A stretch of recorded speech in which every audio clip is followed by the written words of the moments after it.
అయిపోయింది, మొత్తం 200 అయింది. ఇదిగోండి. 500 చేంజ్ లేదు కదా. ఇప్పుడే వస్తా. ఏమన్నా తొందరగా 500 చిల్లరియవా? అయ్యా అక్క 500 నోట్ ఇవ్వవా అక్క? ఇస్తా. ఏదో తేడాగా ఉందేంటి?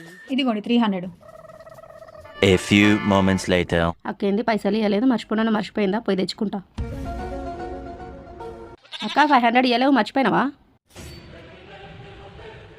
అరే యమునా, ఫేస్ అంతా ఎంత ట్యాన్ పట్టింది చూడు. ఇక్కడ రా నువ్వు. చూడు ఎంత ట్యాన్ అయింది ఫేస్ అంతా. అబ్బా ఎంత తెల్లవేనా. బాగానే ఉంది కానీ నా 500 ఇయ్యక్క, నేను పోతా. ఏంది 800 ఫేషియల్ చేసిన నీకు ఇప్పుడు నువ్వే నాకు 300 ఇవ్వాలి.